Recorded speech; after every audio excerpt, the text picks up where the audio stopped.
Our first participant is Forrest Tom from Santi.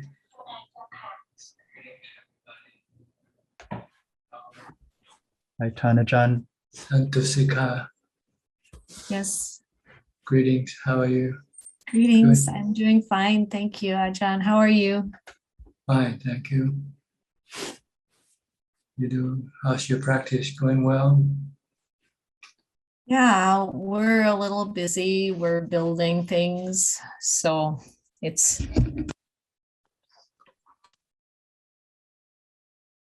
This is something long time Mahaprabhu always warned us not to get involved with building things because it can take all your time away from practice. So if it's possible, let the building to other people. Or if you have to, just build only what you really need to have. yes, I agree. We still don't have even we're just finishing our first kuti. So like Ajahn has been sleeping in the shrine room all this time, so we need to have housing. So we're going to do what we can to have other people do it. I agree with you completely. But it can expand because once you got one, then maybe you want to build another one for another person. Yeah. And so on. It's keep enlarging. Mm-hmm. What you get is a lot of places to stay, but you don't get any samadhi, you don't get any wisdom from doing this. Yeah, So thank you you. have to be very careful. Yeah. You have to sort out your priority. Don't let all these building things take away your time for practice. Because that's the purpose of your ordination is to do the practice. Sometimes you have to look back to the original, to the time of the Buddha. The Buddha instruct new monks that place for them to stay is under trees, or caves, or something that's already available, something that you don't have to spend too much time on building it. Yeah. Have you heard the four essential work of new monks? Every monk, Bindabat, going on arms around, use the triple road, stay in the forest under a tree, and drink urine medicine for medicine. Mm-hmm. That's how they did in the Buddha's time for the four requisites of living.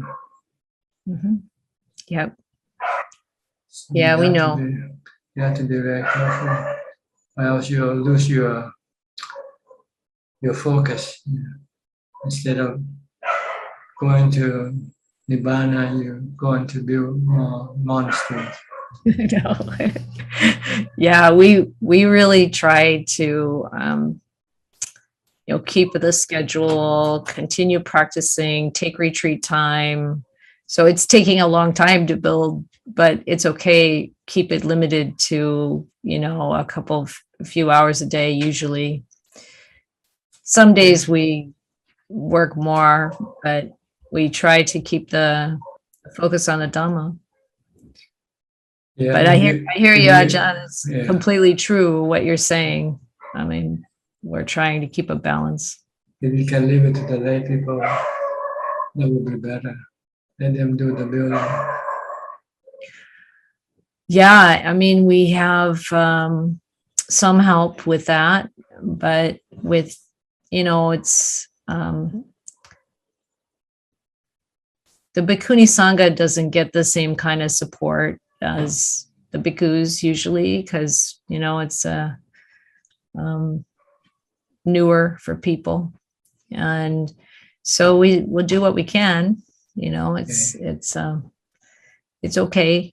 We're doing all right, I think. And I really appreciate your words, because it's really important to keep coming back to that again and again. It's yeah.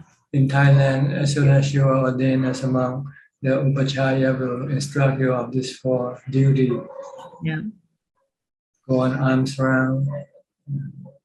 Just have just the one set of ropes, 3 pieces of rope, and just live under trees. If there's no dwellings, no kutis, and just delight in living in the trees, under the trees in the forest. And if there's no supporters to give you medicine, just use the ancient medicine of urine. Yeah. I think they still drink urine in India for medicinal purpose.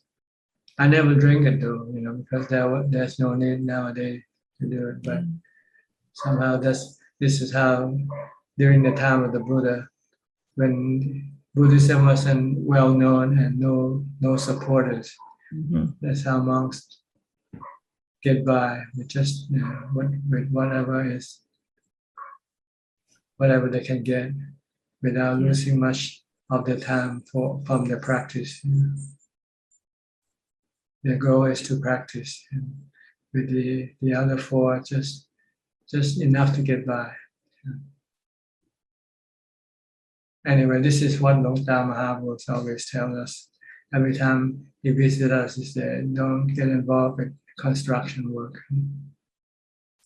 Well, it's really important. It's important to hear that over and over. Thank you. I appreciate that. It's really true.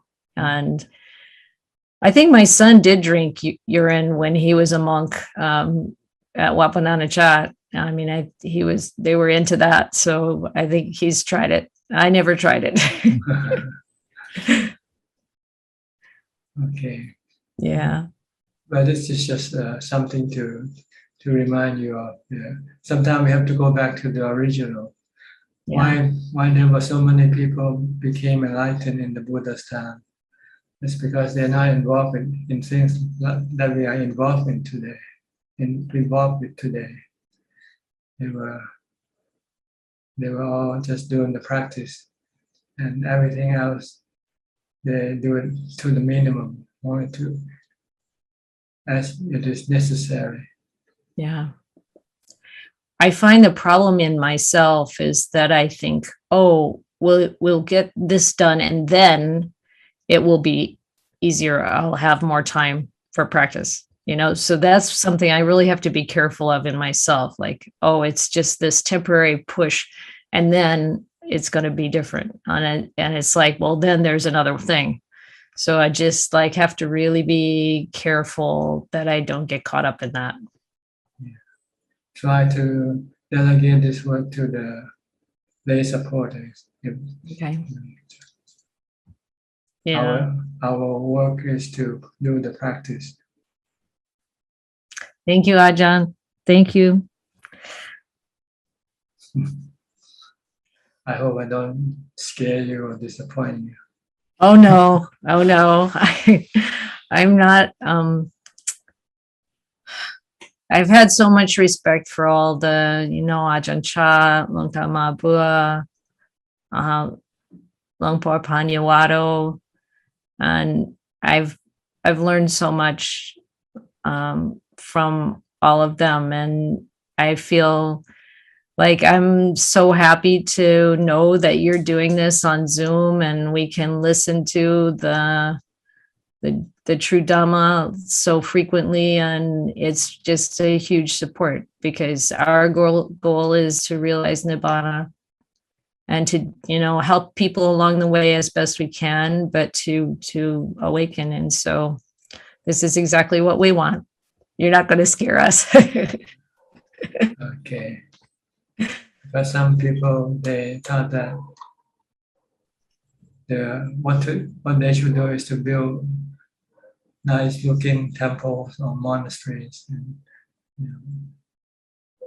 which is all right, but if you spend all your time doing that, then that is not the purpose of your ordination.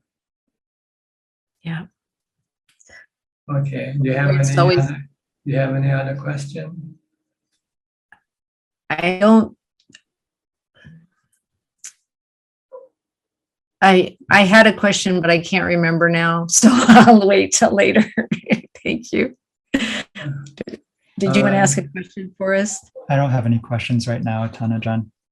Okay. Now let me go to Willie from Indonesia. Willie. Yes, good evening, Panachan. I would like to ask, during my sitting meditation, sometimes when I get more and more calm and then more and more focused to the inside, sometimes it feels like there is a barrier inside, like it avoid me to go deeper, and it makes me bounce back, and then suddenly my body is pushed backwards, and then my arms are opened, and then my eyes also opened, and then I'm out of breath. So how to overcome this problem? If you can concentrate on your breathing, just keep continuing concentrating. Just keep watching your breath. Don't look at other things. Just look at your breath. Don't look at the feelings or whatever appears in your mind. Just look at your breath. Just keep focused. Don't be distracted. Because as soon as you're distracted, you're losing your mindfulness, your ability to calm your mind, to control your mind. Ignore everything. So if I use mantra, then I just continue Keep on. there with the mantra. Don't stop the mantra. Okay, although it happens, and then just restart again with the mantra. Yeah, just keep staying with your mantra. Don't pay attention to any other things. Okay. This is the only way to move forward, to get the mind inside, to become still eventually. Okay? Okay. All Okay, right. thank you. Next is Sajal Kar from Silver Spring, Maryland.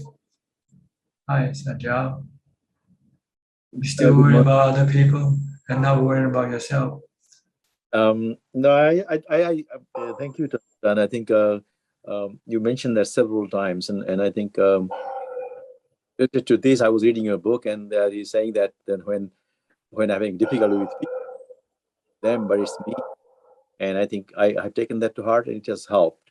I have a question about the meditation. This thing that during the meditation, if you happen to open your eyes, then are you actually starting all over again?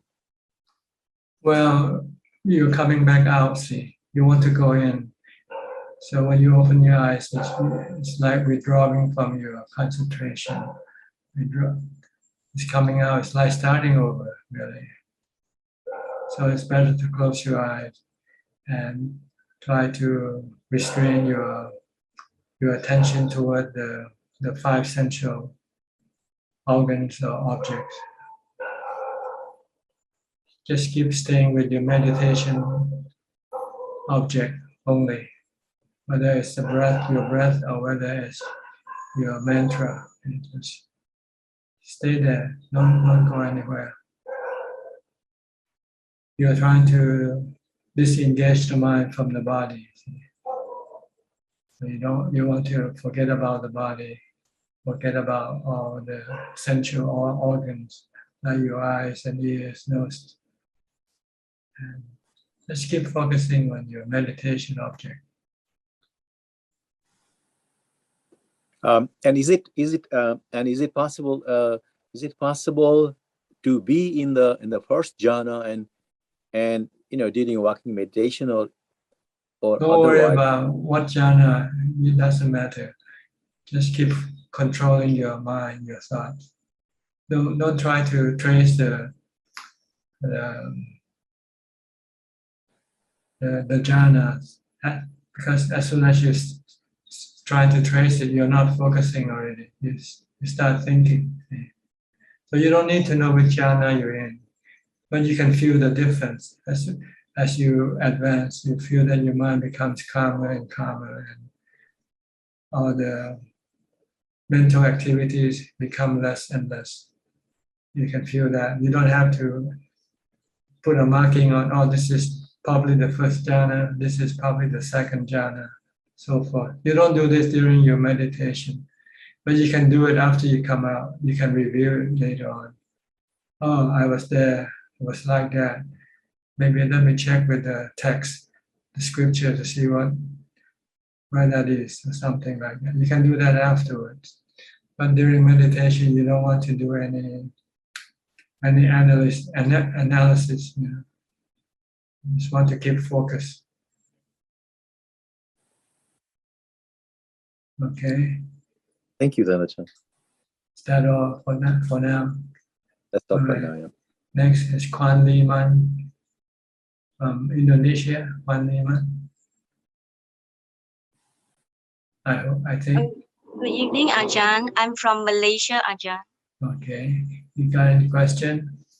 Yes, Ajahn. When the mind is quiet and happy, I tend to absorb in that quietness and stop noting the activities that I'm doing. Ajahn, may I ask if I should continue to note every activities, like I'm eating, I'm washing the plate, or can I just do the activities in the quiet mind? Better if you can do it in the quiet mind without noting it. But if your mind still think about other things, you might use noting to stop it from thinking about other things. But you don't need to note, just be aware of what you do. And then don't let your mind go think about other things. Yes. Ajahn, if the mind stops thinking for a while, then it becomes lazy to think. So the mind is quiet and I just do the activities. But when I want to think, I do not. It disturbs the quietness and I tend not to think. It depends on what you're doing, what you want from your practice. If you want a quiet mind, a calm mind, then you stop thinking.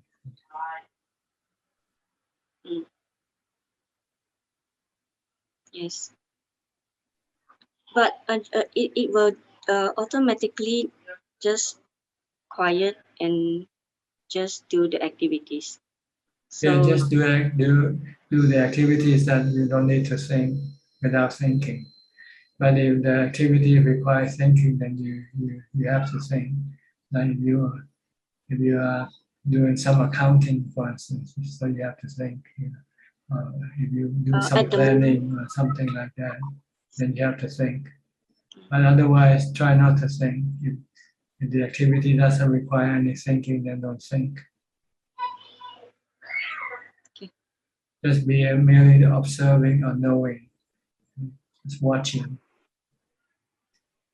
You want to control your thoughts. You want to be able to stop your thoughts, because your thought will lead you to defilement and eventually dukkha. So if you're not thinking, then there will be no defilement, no dukkha. Temporarily, this is not a permanent solution. This is the first step of solving your mental problem by being able to stop your thinking. Next step is to direct your thinking to think with wisdom, to think with anicca, dukkha, anatta. Then this will eliminate your defilements and dukkha permanently. Like your body, if you want to think of your body, think that it's anicca, it's impermanent. It's going to get old, get sick and die. It is anatta, it's not you, not yourself. It's made from the four elements, and it's going to return to the four elements. You are just the mind who's observing the body, who's studying the nature of the body, so that the mind can then let go of its attachment to the body. When there's no attachment to the body, then there will be no defilement, no dukkha.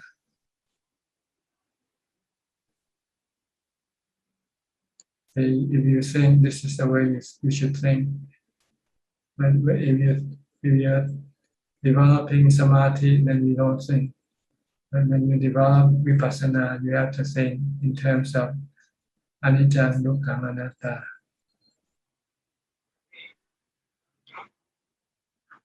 Okay. So Ajahn, may I ask again? So if when I'm doing vipassana, if there is no thoughts, so I don't think until there is a thought that comes, and then I start thinking. No, when you want to develop vipassana, you have to think.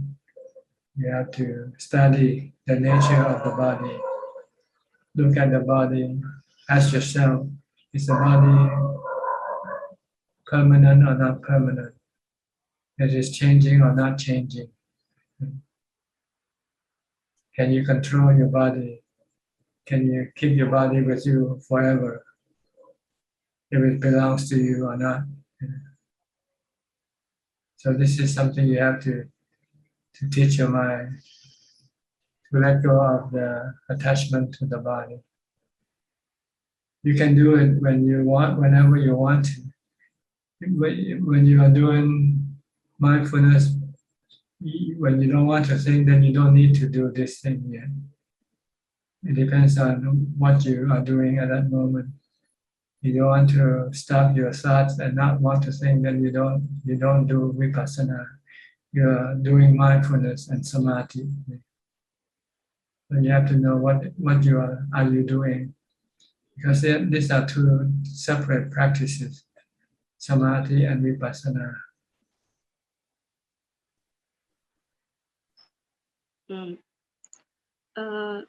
So Ajahn, when I'm sitting, then the mind can calm down easily and quiet down easily. So when I'm not doing sitting, when I'm doing vipassana, then when every opportunity comes that I can investigate into the body and mind, then I start thinking. Otherwise, I can just keep in the quiet state. Yes, you can do that. You can do either one. You can think vipassana, or you can just keep the mind calm and not thinking. Thank you, Ajahn. Okay. Nanapat from Thailand. Nanapat, you have any question? Tonight I have the question ค่ะท่านอาจารย์ Do I have to ensure my mindfulness and samadhi before I move to ordination to make sure that I don't give up before I reach the target? Well, if you have samadhi, the likelihood of disrobing is very, very small. If you don't have samadhi, if you cannot control your mind to be calm, then you might be overwhelmed by your sexual desire or sensual pleasure desire to the point where you will not be able to remain enrolled. So it will be good if you can have samadhi before you ordain. But if you have to wait until that, you might not be able to ordain because you don't know when you're gonna. Because that's a paradox here. When you're not ordained, you don't have the time to do the samadhi. So it's hard for you as a layperson to develop samadhi unless you have past ability that you have developed, that you could easily enter into samadhi while you are still a layperson. But if you keep waiting, and as a layperson, your ability to develop samadhi is not as great as being a monk or someone who ordained. So you have to decide for yourself. I cannot answer this question. It's a personal thing. it is good if you can have samadhi, whether you're ordained or not ordained. Samadhi will enable you to be happy without having to rely on your sensual objects. But if you have no samadhi, your mind will just keep going out, going toward the sensual objects to keep it happy.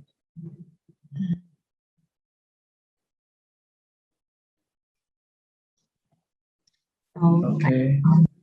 Okay, so I have to don't waste the time, practice every time I can do, right? And if I ready,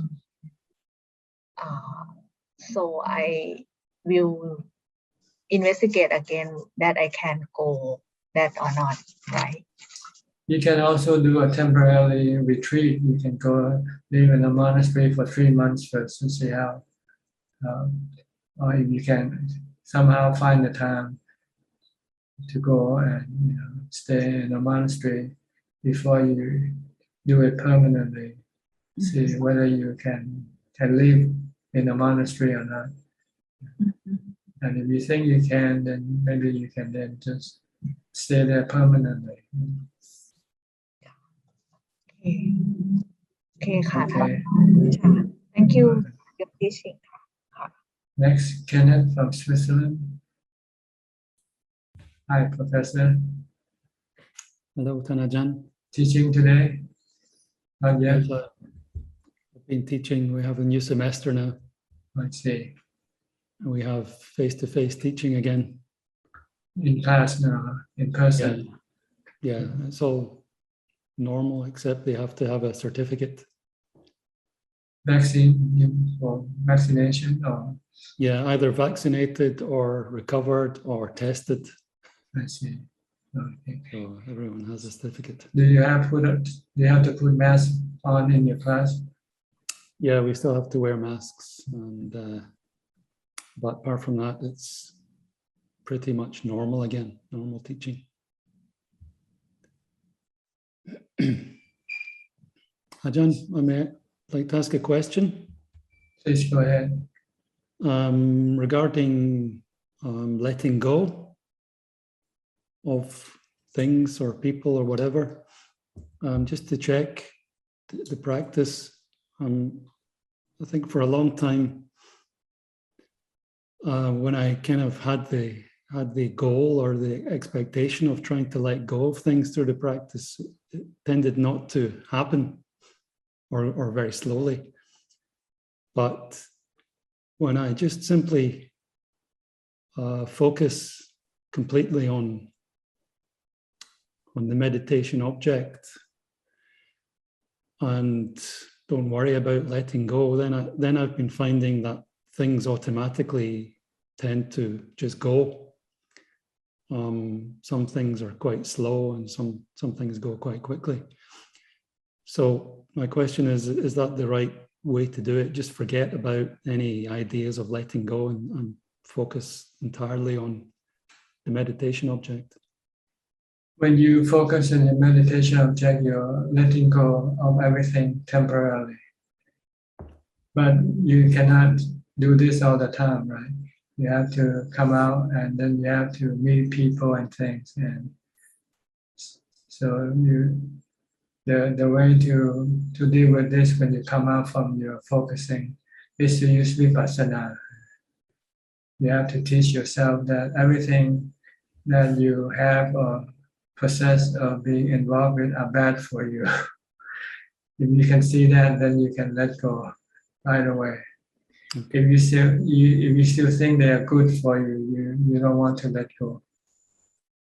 But there's a trick there. How can you look at everything and see that it's bad for you and it's not really good for you?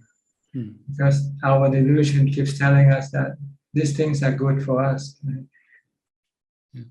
It's because they give us pleasure. But you have to look deeper and say, how long will this pleasure last? Is it forever, or is it going to be interrupted or disappear one day, sooner or later? When you have to to investigate the impermanent nature of everything that you possess, that you are involved in. And then you'll see that they're not long-lasting, they're not forever. Sooner or later, they're gonna change, they're gonna disappear. So then what happens? Then that's when you will feel bad. And that's when you know that it's bad for you. But by that time, it will be too late. So this is what you have to try to see everything that they eventually will hurt you. Maybe not now. Now they are good. They are well. They are performing what they're supposed to be doing. But you know that sooner or later they won't be able to do this. So you have to see the impermanent nature of everything that you want to let go. If you cannot see the impermanent nature of these things, then you cannot let go. If you still think, oh, they're gonna be with me all the time, they are reliable, they can always support me, give me happiness, then they look good to you that way. But if you say, if they're not gonna be like this all the time, they're not really reliable, then you'll start to see that can hurt you later on. When you cannot depend on them to make you happy again. So this is the permanent fix. But the temporary fix is just to focus on your meditation object. Even when you're not meditating, you can use a mantra to pull your mind away from things that you are involved with, that you are attached to. But this is temporary, because as soon as you stop focusing on your meditation object, your delusion will still tell you that all these things are good for you. So you have to counter it with vipassana, and everything is bad for you. Sooner or later, maybe not now, but later they will be bad for you. They will hurt you. Okay. Is this clear enough? Yes, that's very helpful, Ajahn. Thank you very much. Thank you. You don't have to worry about letting go. Just you have to worry about seeing them as being hurtful to you, bad for you, not good for you. Yes. Once you know the drink that you drink contain poison, you won't drink it, right? Yeah.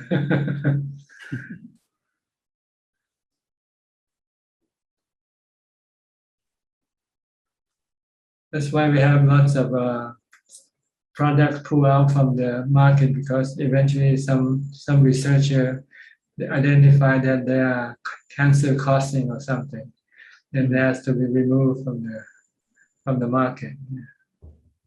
But without research, everybody think, oh, it's good taste, good drinks, and so forth. But then somebody come around and say, after the research, they find that this will cause cancer in the stomach or in the liver. Then you will stop drinking that product right away. And this is what you have to see, that everything will hurt you, because everything will change or will end. And when that happens, it will leave you empty, leave you without happiness. Okay? Okay, thank you, Ajahn. This is the method of vipassana. See the impermanence. Yeah. See the dukkha. Dukkha means it's bad for you, right? Yeah. Anatta, you cannot always make them good for you. Sometimes they just change, and you cannot stop them from changing or disappearing. So this is the three characteristics of everything. Yes. Human or animate or inanimate, all the same, they change. Some change quick, some change slowly.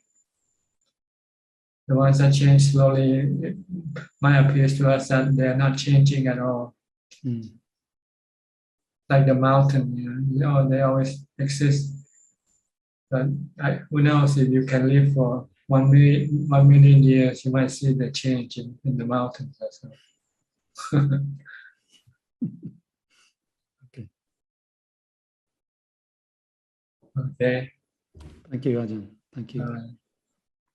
Belinda from Singapore, you are next. Ajahn. I'm listening in. Okay. All right. Then Ms. Anuragi from New Zealand. Hi, Ajahn. Good evening. Can you hear me? Yes, perfectly. Yeah, thank you for your teaching and really inspiring.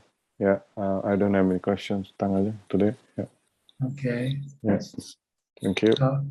Kafai Lim from Malaysia. Good day to you, Ajahn. Same, no question today. Just Okay. listen. All right. Karen from San Jose.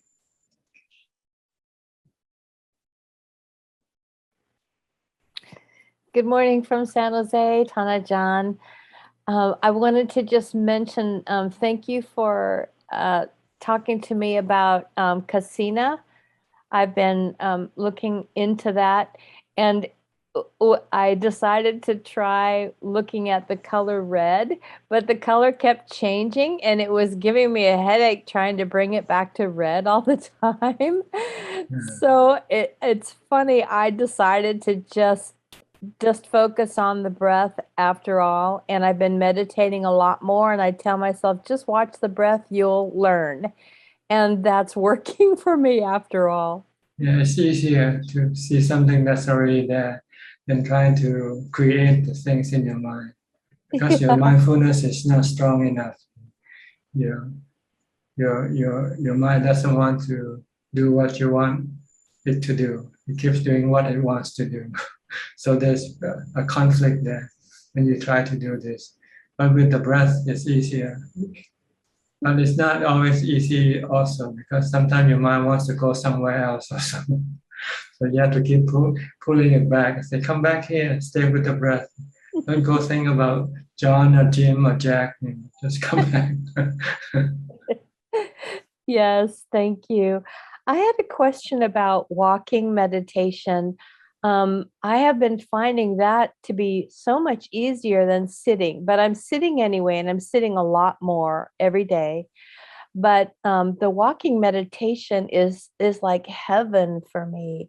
I'm able to just have a calm mind and just make sure I don't make sure I pay attention to my feet, but just focus on my breathing and be mindful, and I'm really enjoying that.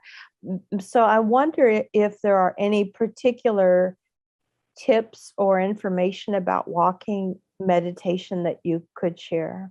See, when you walk, there is less restraint on the mind. The mind can still move around with your feet, see, with your body. So it doesn't feel restrained as much as like sitting. When you're sitting, the mind cannot do anything at all, just only watch the breath or think about something else. So you'll find it a lot harder to sit than walking. But this is okay, this is normal for most people. When they still don't have strong enough mindfulness, they use walking meditation to develop stronger mindfulness. And then after you're walking long enough, you feel that you'll be ready to sit. One of the reasons is also that after you're walking for a while, you feel tired, right? So it's easy for you to sit then. So you have to release a lot of energy from your body first by doing the walking meditation. Okay, and I've been getting up every day at 4 when it's quieter, and that's really helping. The only problem is my dog. I have a dog, and she distracts me, so that's difficult. So I think that's maybe partly why walking meditation is easier. I don't take her with me. I don't have that distraction in my apartment. Yeah, if she barks or make any noise, just try to treat it like a natural noise, like the like thunder or something. and try not to stop that noise. Just leave her alone. It will not bother you. It's I noticed that there are dogs that bark where you are, and I wondered how you dealt with that. Just leave them. Just leave them alone. Let them bark, because you cannot force them to stop barking. Right. Then, okay. Then your mind will become attuned to the barking and not be disturbed. See? But when you try to want it to stop, then you are not in tune with the barking. You are in conflict with the barking, and that causes agitation in your mind. Okay, I understand that. I'm able to do that with other sounds. Yeah. So I'll just work on also. She doesn't bark, but she doesn't like it when I'm meditating, and she'll just move around to try and make me wake up. You might have to put her in the bathroom when you meditate. Yeah, I have a crate for her Yeah. that I can put her in. I think I'll have to do that. Thank you. Okay, all right. Is that all for today? For now? Yes, thank you. Yes, thank Okay. you very much. Next, Coxing from Singapore. Yeah, good evening, Ajahn.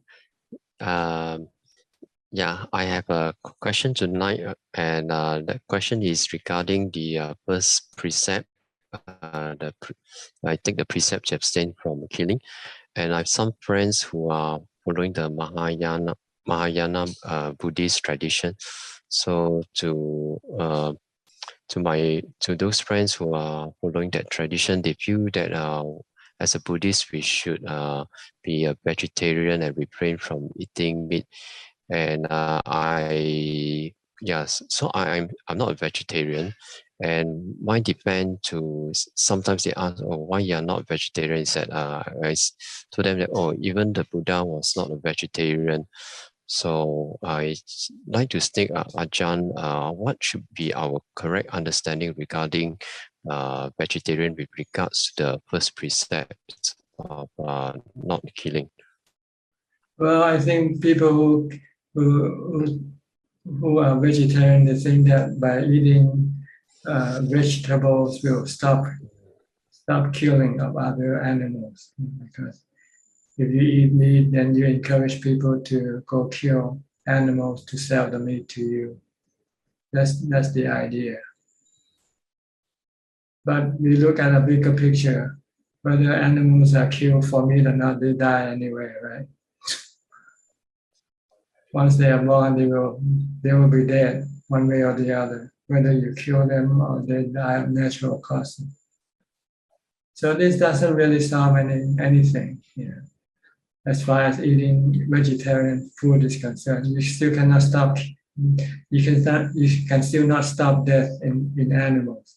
Animals die anyway, whether you kill them for meat or you don't kill them for meat. And eating meat or eating vegetable doesn't make any difference as long as you don't kill. See, when you kill, it affects your mind. It causes your mind to become sad, become unhappy, become guilty. Yeah. So this is what we look at when we keep the precept, is the effect it has on our mind. It will make our mind darker or worse. Not happy, not happy. But of course, we must not kill animal for food. But if there are animal that has been killed and sell in the market, if you want to eat, you want to buy them, it's not breaking the first precept. Okay. Yeah, because sometimes to me is that the way I interpret the first precept is that we take the training to refrain from killing. So things like the house ants in our house, the house lizard and so forth. So we refrain from killing any ants or any cockroaches or any lizards in our own house. So as long as we are able to do that, we are keeping the precepts. And therefore, whether being a vegetarian or not vegetarian is not that important. That is my understanding. Okay. As long as you don't kill, then it doesn't matter what you eat, as long as you don't kill. Some people eat vegetarian food, but they still keep killing mosquitoes and ants. So that's worse. Yeah, that's worse than people eating meat, dead meat that they bought from the market, but they don't kill mosquitoes or ants. Yeah. So look at the action, not what you eat. Look at the action of killing, whether you kill or not kill. Or even ask somebody else to kill for you. This is also considered to be breaking the precept. Like if you go to the fish market and they have live fish and you say, okay, I like this fish, but can you kill it for me before I take it home? This is also considered to be breaking the first precept. Whether you do it on yourself or ask somebody else to do it for you, is considered to be breaking the precept. Okay. Yeah. Okay. Yeah. Thank you, Ajahn. All right. Adeline and Philip from Malaysia. Good evening, Ajahn. Anything on your mind? Nothing on your mind today? I don't have any questions. Yes. But Adeline has a question. I just have a quick question because I was listening into my daughter's Dhamma class and they were sharing about kindness and being kind and all that. But lately, because there's so many bad things happening in the world, sometimes you wonder, like, if you were to stop your car for, say, helping someone across the road, something bad may come, someone would jump into your car and take your car away. Would that be considered as, like, trying to do good and at the same time bad karma taking into effect? Well, you have to be circumspect in what you do. Whatever you do, like helping other people, you also want to make sure that by helping them, it doesn't hurt you. Okay. If it's gonna hurt you, then you have to pass by. You have to pass and look for other opportunity next time. If helping this person and this person ending robbing you, for instance, then you don't want to help that person. If you feel this person looks suspicious and it's not, you're not sure whether this person will harm you or not, then you can just skip for now and help somebody whom you feel safe. Like doing dana and different. Yeah, right. And under different circumstances, you don't have to do. You don't have to help everybody all the time. Every time you see somebody needs help, because sometimes they can be fooling you. They will be pretending that they need help, but in fact they want something else. Correct. Okay. So you have to be careful when you're helping other people. Sometimes because of your desire to do kindness, and when you cannot do it, you feel bad. Yes. But you have reason to not to do. See, so you use reason, then you won't feel bad. So if I do this, and what happened if something happens to me? Okay. All right. That's the only question I have tonight. Thank you. Okay. Monica Chen from Malaysia also. Good evening, Ajahn. Can you hear me? Yeah, I hear something else also in the background. Yes, my daughter is going to having a meeting. Okay. Downstairs. I see. Kind of loud. So happened, she's during that session of talking. Okay. Yeah. Okay. Do you have any question? Yes. Actually, I was running through the Satipatthana Sutta. There was this when we're supposed to observe the breath, and until we realize that there is a body in the body, internally and externally. So I was trying to figure out what does it mean. Don't worry about it. Don't just practice, and then you'll see it for yourself what the Buddha means. Don't try to imagine when you are not there yet. Just keep focusing on your breath. That's all you need to do. Then everything else will become clear to you eventually. Is this vipassana or is this? No, it's just his description of how the mind will experience when doing this type of meditation.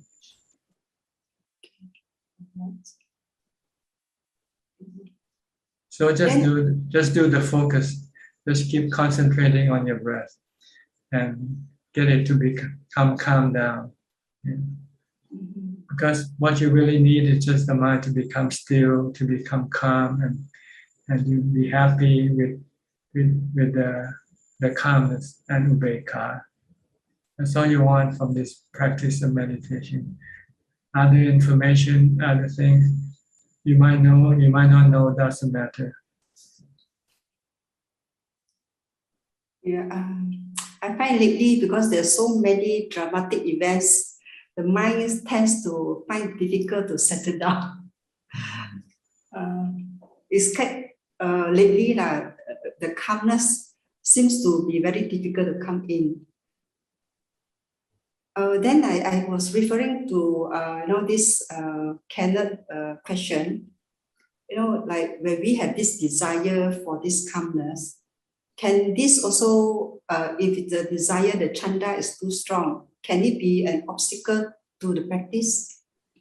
No, if you apply at the right time, see, you should have chanta before you practice. Like when you want to watch TV and you should have this chanta to meditate. If you have chanta to meditate, then you stop watching TV and then you start meditating. But as soon as you start meditating, you should have chanta because your chanta has achieved the purpose already. It's to get you to meditate. So once you meditate, you have to now focus on your meditation object and nothing else. So you have to know when to use it and when to not to use it. Using it in the wrong time can be a hindrance to your practice. Like when you're focusing on your breath and you keep wanting, will my mind become calm soon? How come it's not calm yet? This you don't want to do when you meditate. You don't want to think about calm or the result of your calm. You just want to focus on your meditation object. But if you, before meditate, you're deciding, should I watch TV or should I meditate? Then this is the time you should have chanta for meditation. So the desire comes before the efforts. The practice, yeah. Once you start practicing, then you don't need to have any desire because it's useless. It becomes a hindrance. So it means we must bring the body back to the moment, what we should be doing. Yeah, when you're doing meditation, you just have to meditate and not have no desire for the result of meditation. No need to have, because if you meditate, you'll get the result. If you don't meditate, you won't get the result, no matter how much you want the result.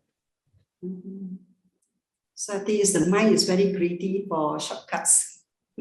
It's the defilement. It's the defilement. Yes, true. I think, yeah. Okay, so it's a great wanting short way, shortcut, easy way. Okay. Yeah, I think the mind always doesn't want to meditate, but want the good stuff. What's the result of meditation? Yeah, true. One jhana, one upekkha, one calm, peace, and so forth. But it doesn't want to focus on the meditation object. Keeps running away. True. Because I remember I have asked my friend who asked you this question before. I go for retreat. When I'm at home, I want to go for retreat. But when I'm retreat, I want to come back home. Yeah. Keep chasing after keep chasing after your thoughts. Yeah, true. Yeah. Oh, chasing after your shadow. The shadow always one step ahead of you. Oh, my shadow. Yeah. Okay. So if this kind of thing happen, what should I do in that case? Well, you have to find out what are you doing. If you're meditating and focus on your breath, if you're deciding should I watch TV or should I meditate, then you should use meditation is better, because that convince your mind that it's better to meditate than to watch TV. I think I have to train my mind, because from young I thought that having wild imagination is very good. So I used to think a lot and run around the whole world. Good imagination is good. If you imagine keeping the precept, keeping the meditate and thinking in terms of vipassana, this is a good imagination. Imagine yourself being old, being sick, and being dead, and eventually turn into ashes if you cremate your body. This is a good imagination. Okay. Okay. This will restrain your defilement. Yeah, I never thought of that. Yeah. If you keep thinking of death, you say, what am I doing now? Why do I want to accumulate so much? In the end, I'm not taking anything with me. And while I'm living, I live with the suffering of trying to accumulate things. So you don't find happiness. Yeah, I think it's a dread. At this age, it's a dread because it's very difficult to let go now. Yeah, with all the years of accumulation, very difficult to let go. Yeah. So I'm just so happy. I say I don't know how to let go. Meditation is a way of letting go. So when you meditate, then you stop thinking about all your possessions temporarily. And during that time, anything happens to your possession doesn't bother your mind because you don't know anything when you meditate. You enter into this emptiness of your mind. Yeah. It is difficult to attain. Very long time ago, once only, I was so happy. But after that, now very difficult. So I have to put in more effort there. Yeah. Okay. Thank you, Ajahn. Okay. Next, Alvin Lee from Malaysia also. Good evening, Ajahn. I don't have any question tonight. Thanks. Okay. Sri and Jack from Vancouver, Canada. Good evening, Ajahn. Hello, Ajahn. Good morning to you. Yeah. Good evening to me. Ajahn, on your Q&A on Saturday, I think it was Friday for me. Saturday night for you. Saturday night for you. Yeah. Sunday morning. Sunday for you, yeah. Right. Somebody asked you about like, is it higher merit to give to Arahant compared to a regular person? Yeah, I've heard your answer many times, and frankly, I think you're the only Ajahn that I heard giving the answer that's very rational. I mean, sorry, I don't mean that, but I mean, because I've studied the sutta before and also heard other talks before that usually they explain by saying, for example, there are 14 steps of the merit, like you give to animal is like times 100, and then give to somebody's times 1,000 and 100, something like that. But your answer is different, Ajahn. You said the feeling is the same no matter you give to a regular person or an Arahant. But the difference is the Arahant can give you the Dhamma, which is the most precious gift. And for me, that's brilliant. See, when you give, you get two things, not just one thing. First thing, what you get is satisfaction in your mind. You feel happy by helping other people, giving something to other people. It makes you feel happy.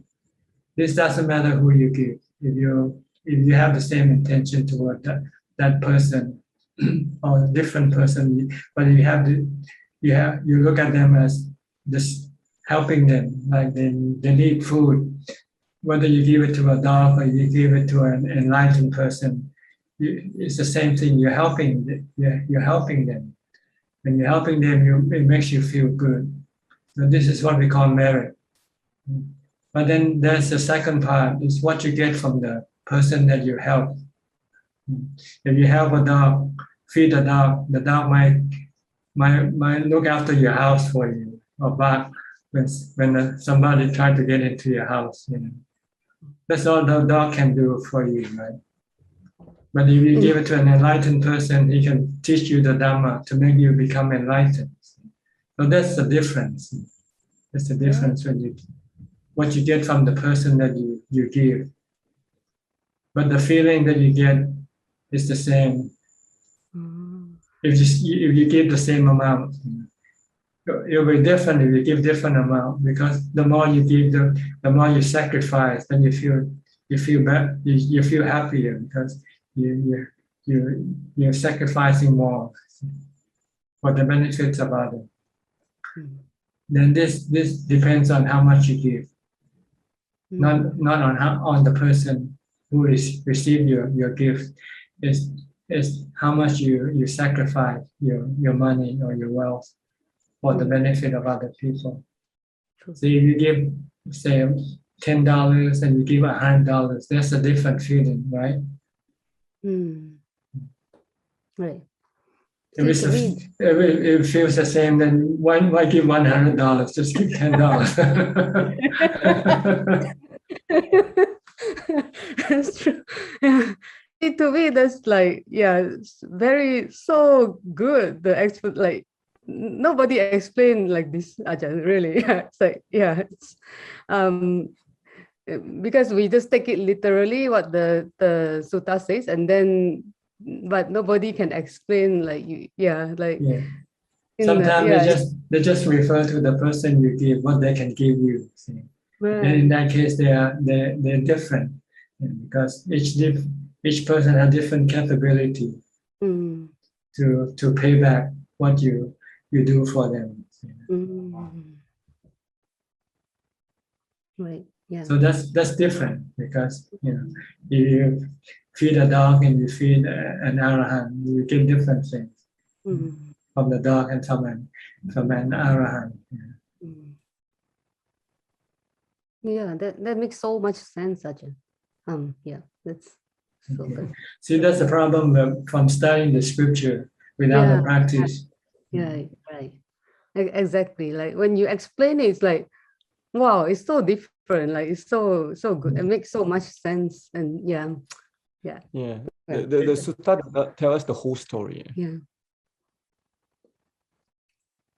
Not really, just tell you the half of the story. And I don't have the wisdom to understand it, but when you explain it, it's like, wow, it's like, it makes so much more sense. Any question today for you? Tan Ajahn, like for practicing like anapanasati, so like we just have to focus on our in breath and out breath, right? So at the tip of your nose. At the tip of your nose. Like watching TV, just watch the screen. Just watch all the picture come and go. Just keep watching. Don't stray away from watching. Okay. So when I don't stray away from my breath, eventually I have to increase my concentration at that point, so that we can concentrate on the breath. If you persist on concentrating, watching your breath, your mind will become calmer and calmer. Yeah. And eventually Yeah. it will stop, you'll become still altogether. Okay. And only the breath left. And But then just keep once your doing- mind becomes still, then you don't have to do any focusing because your mind stop wandering. It doesn't go think about other things. Okay. So until our mindfulness weaken, then we have to do it again and again, right? That is to improve our mindfulness. You have to be constantly watching your breath when you meditate. But when after you meditate, you should continue on with your mindfulness. Keep focusing on what your body is doing, or keep reciting the mantra to bring the mind back to not thinking about other things. Yeah. So that when you meditate, you have strong mindfulness. Yes. And then with strong mindfulness, it will help us to concentrate. Yeah, and your mind can become calm very quickly and easily because there is no resistance from your defilement, because you have been keeping them at bay when you maintain mindfulness. Oh. So you should be mindful all the time, before meditation, during meditation, after meditation, 24 hours a day, except when you go to sleep. The Buddha said mindfulness is essential, is necessary at all times, and all circumstances. Yeah, we have to. I just keep reminding myself. Yeah. Okay. Okay, thank you, Ajahn, can I just mention? I saw from last week, Felicia Chen. I think she might need, if she needs help with Translation. She's next to you. She's next to you on the screen. Yeah, I can try to help if she needs. Just want to offer my help. Okay, Felicia. You have any? Good evening, Ajahn. Today I don't have any question. I just want to update on my progress. Ajahn, recently I can see my mindfulness getting stronger and my meditation is calmly and stable. The mind become very still and firm. I stay here and practice very long. I can get in and get out of samadhi anytime, anywhere. I enjoy meditate very much, and all day I feel very peaceful and happy. Sometimes I will forget today is what day. Okay, that's good. Then you should then divide half of your time for vipassana and half of your time for samadhi. Keep your mind still half of the time, and then the other half of the time teach your mind to study the nature of your body and about the body of everybody. Study the body as being impermanent, anicca, as being anatta, not yourself, and as being dukkha, because it can, if you are attached to your body, it can make you unhappy or sad or fearful when something happens to your body. So you want to teach your mind that your body, the body is not you. The body is not the mind. The body will get old, get sick, and die.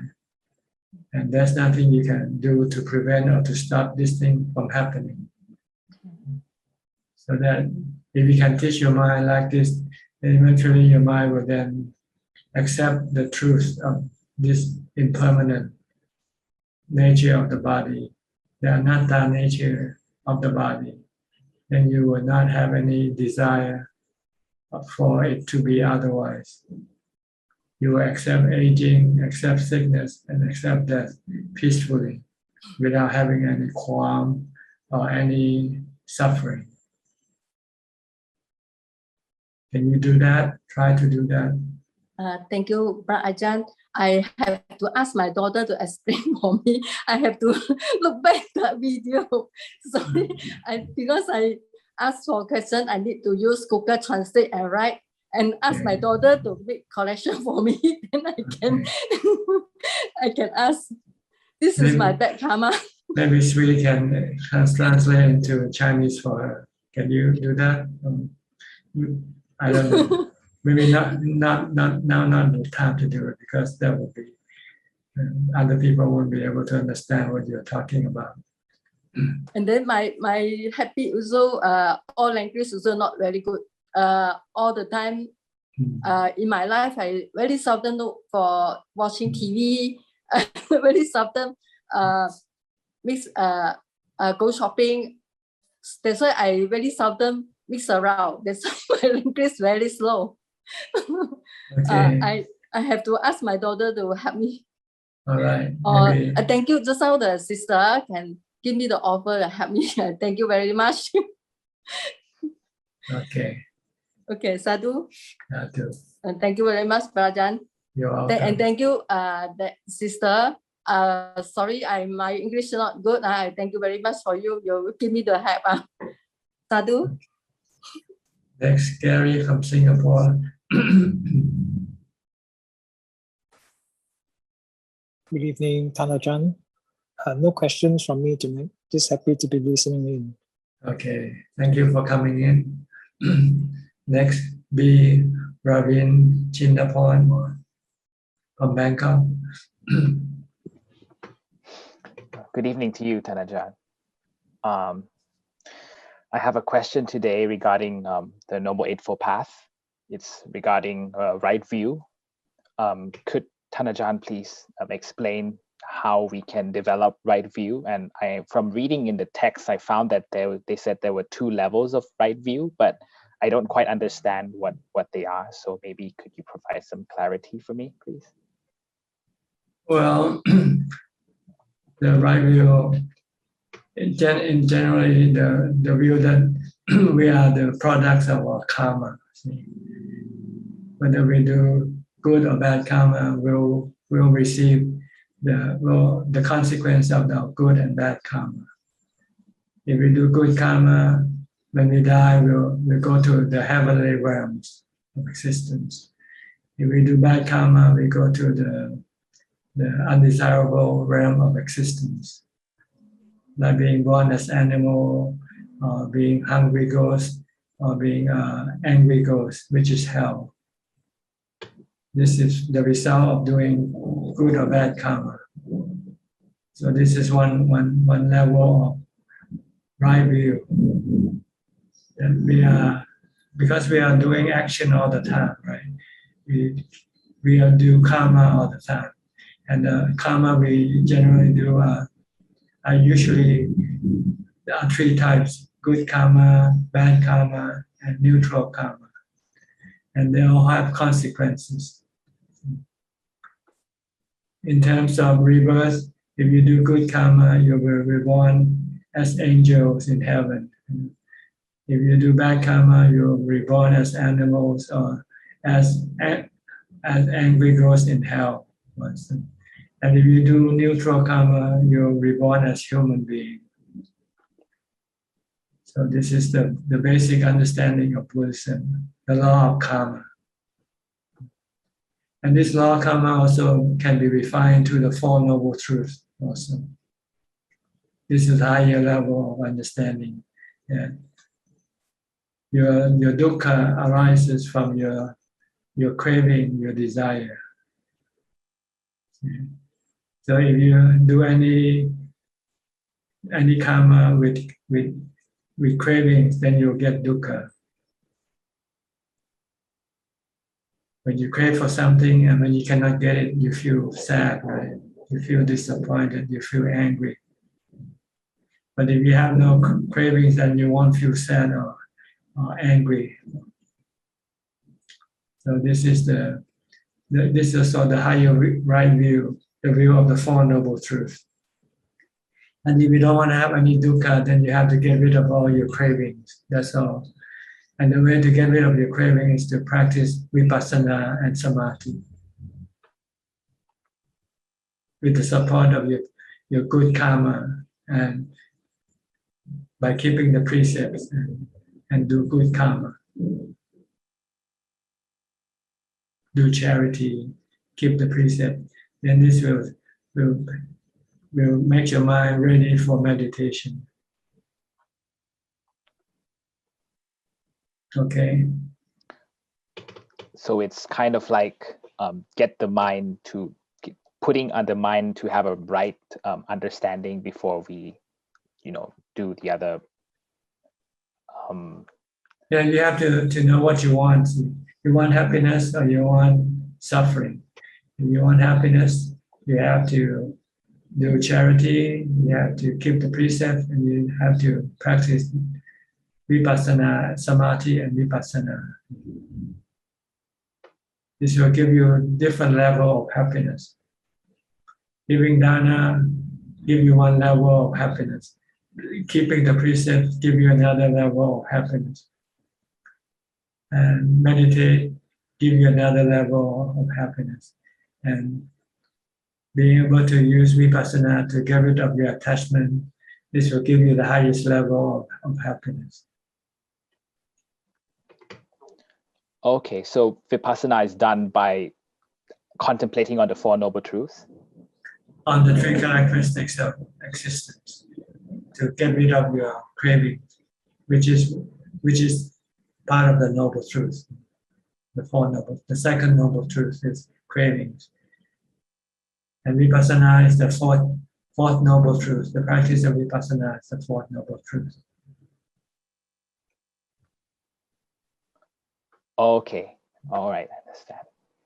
Because I was trying to study the Noble Eightfold Path, and I was trying to see how I could apply it to my daily life. So when I came across right view, I was a bit unsure, but now I understand.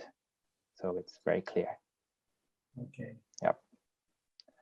And so the other factors of the Noble Eightfold Path will come once we have right view. Do they come all together, or we have to develop each one individually? Well, when you know that if you do bad karma, it will cause you to be reborn in the undesirable realm of existence, then you stop doing bad karma. That's when you have right actions. Right action is to abstain from killing, from stealing, and adultery. And right speech, abstain from lying. So this comes after you have the right view. Then you know that you don't want to do this, you want to keep the precepts. And then you have the right effort, the effort to meditate, the effort to develop mindfulness. So when you have the right effort, then you will develop mindfulness to get the right type of mindfulness. Once you have the right type of mindfulness, then you can have samadhi. And when you can have samadhi, then you can develop the right view. Then dukkha arises from your cravings. And to get rid of your craving, you have to see the object of your craving as being impermanent, as being anatta, as being dukkha. So it goes in a circle where the Noble Eightfold Path going in like a cycle.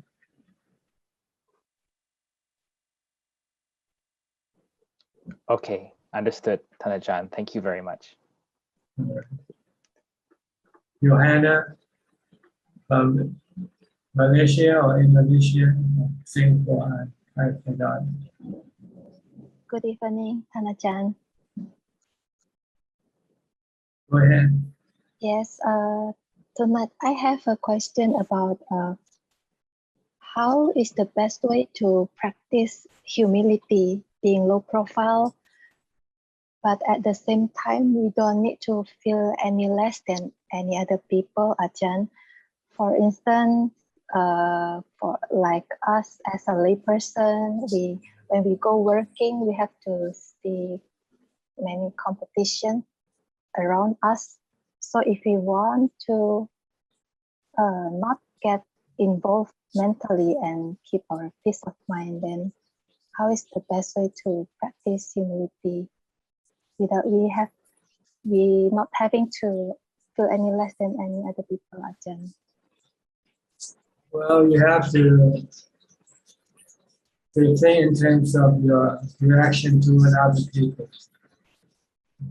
The way to not to react to other people is to think yourself as a servant and look at everybody else as your master, as your boss.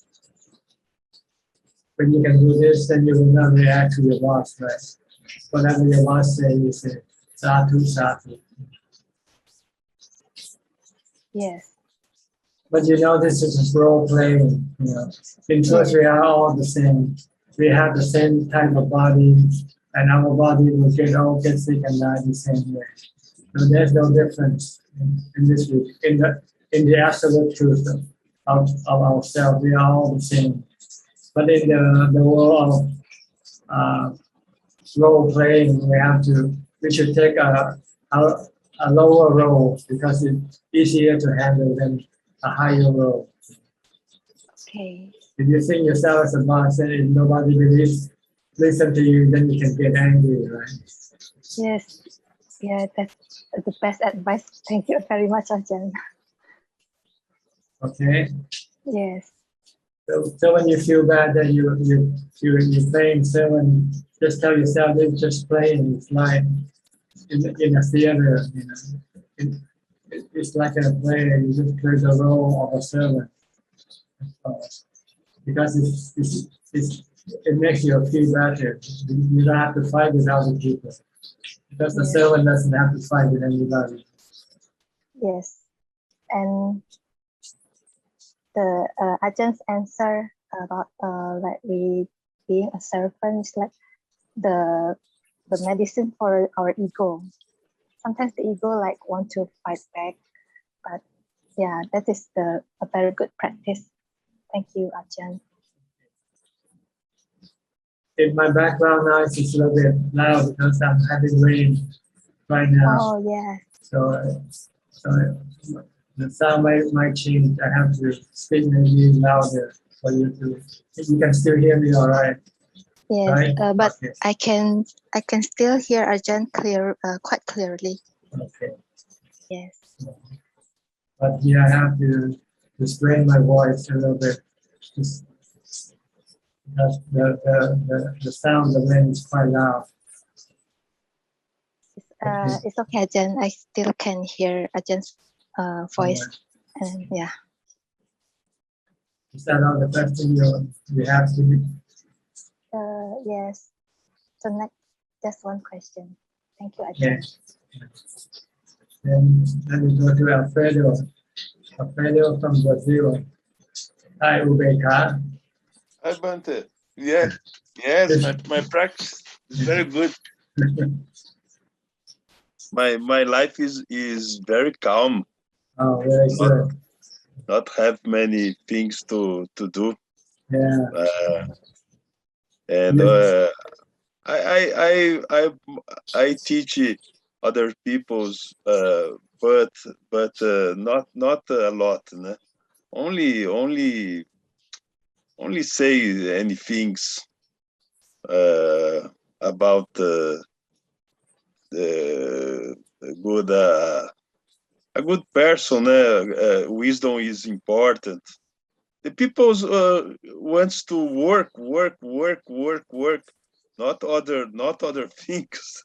The people's only say about work.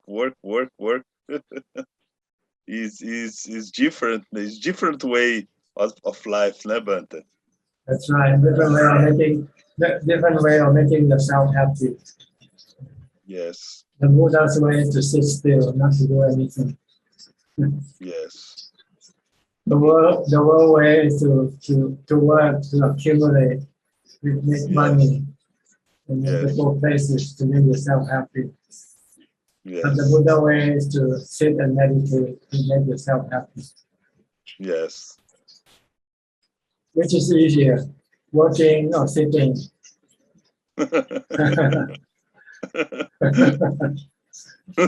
It's interesting. It's interesting. I like difficult things.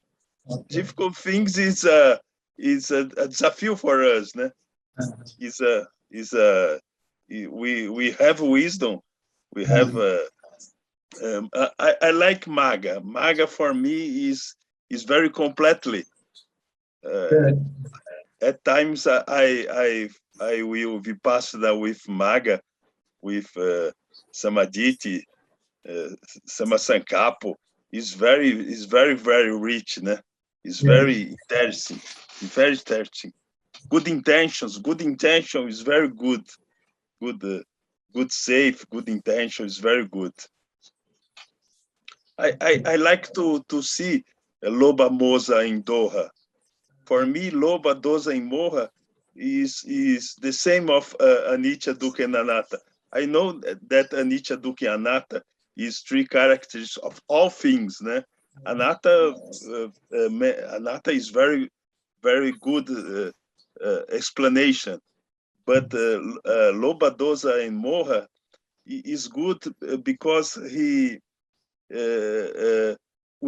are good person with Loba Doza in Moha control. Yes. Good. Stay on the car. Keep staying in the car. It's a high level, but for Jana, it's very good. Very good. I don't enter, but 10 years ago I entered. It's very good. Very good. Very good experience. All right. No question from me today, huh? No, thanks. Okay. Good days. Okay. Then we go to Rusli then. Rusli, you're next. From Indonesia. Evening, Ajahn. I have no question for tonight, Ajahn. Thank you, Ajahn. Okay. Next, Darren, Leo from Singapore. Darren. Hi, Ajahn. I have no question today. I wish Ajahn good health always. Okay. Lillian from Bangkok. Good evening, Ajahn. I just have a short question. Sometimes when you do meditation, right, you reach like a block, like no matter how much you want to meditate, you just cannot, and you just keep on looking at the time all the time. Is it better to just let go and take a break for one day, or just insist on doing it and just keep on doing it? If you can still insist and keep on doing it, you should keep on doing it. But you might change the practice from sitting to walking. So it might be easier and less stressful for you. Do a lot of walking meditation instead of sitting meditation. Okay, maybe that's good.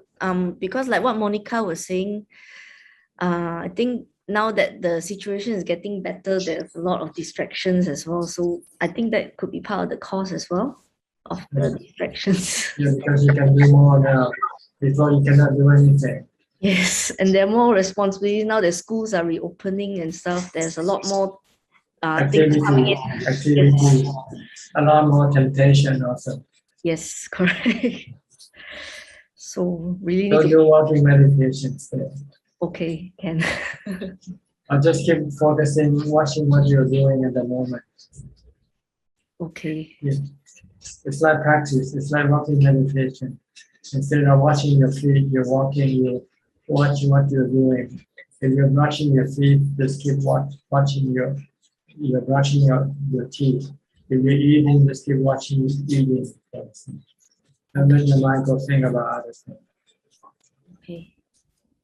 This is also practice. This is developing mindfulness. Training yourself with mindfulness. Okay. Thank you, Ajahn. Yeah, you should not stop if you can help it. But if you really feel real stressful and you don't want to do any practice, okay, maybe you can change to maybe listening to Dhamma talk or reading books, Dhamma books instead for a while. Okay. Until you feel ready to come back and do the practice. But don't give up permanently. Okay. Just take a vacation from practice. A holiday for practice. Okay, definitely not gonna get a holiday. Okay. But replace with something worthwhile, like listening to Dhamma talk or reading Dhamma books. Yep. Okay, thank you, Ajahn. All right. Next, Ricardo from Uruguay. Haven't seen you for a few weeks. How are you? Thank you, Ajahn. Nice to talk to you. I have 2 questions, and one is very difficult, and I'm thinking about going in January to your temple. What are the conditions in Thailand right now to travel there? Right now, it's still closed. I think people who comes in has to be quarantined for 2 weeks in a hotel. But I heard that they're trying to get rid of this by November. I think they want to open up the country. So we have to wait and see what the situation is by then. Okay. They want tourists to come in because they're running out of money. They need the money from tourists.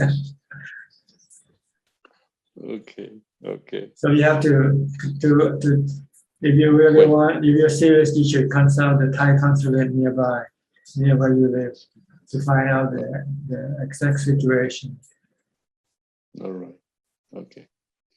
All right. The second question would be, you talked about 2 weeks ago about fake vipassana, saying that we should first get samadhi and then get into vipassana. Yes. Sometimes I get, excuse me. Go ahead. Sometimes I get confused because sometimes vipassana I understand as a revelation, something that comes without thinking, right? No, this is wrong understanding. Vipassana is studying the nature of things, to see them as being anicca, dukkha, anatta. Okay. You have to study, you have to research, you have to analyze, and somehow reveal to your mind that everything is anicca, everything is anatta, everything will cause you dukkha. They don't come out by itself. It's like studying physics. You don't come out automatically. If you want to know something about physics, you have to study physics. Okay. I think this is a lot of people's understanding. They thought that once you have samadhi, then vipassana will come out. You'll see the Four Noble Truths. You'll see the 3 characteristics automatically. No, not the case. Because when you come out of samadhi, you're still attached to your body. You're still afraid of aging. You're still afraid of sickness and dying. If it comes out, then when you come out of samadhi, you should be able to let go of your body, say, this body is not me. Let it die, let it get sick, let it get old.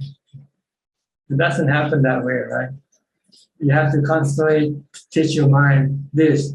The body is not you, it's impermanent.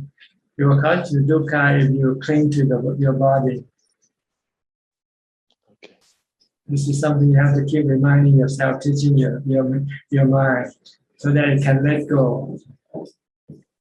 And if you want to find out whether you can let go or not, you have to seek for some kind of situation that will cause fear in you. Fear of your body, of losing your body. Like go stay alone in the forest and you might be attacked by some wild animals. See how your mind reacts. If your mind has vipassana, then your mind will just feel normal. This body is not me, it's gonna die. So what? Okay. That's when you have real vipassana. Okay. But if you're still afraid of dying, still afraid of COVID-19, then this is not vipassana. Okay? Okay. Is that all? To finish, I would like to thank you, Alfredo from Brazil, that through him I got in touch with Ricardo Sasaki in Brazil. So we are getting closer, the Dhamma practitioners together. So thank you, Ajahn. Okay. Thank you very much. Next, Sadhu, sadhu, okay. sadhu. Next, Sami from Lebanon.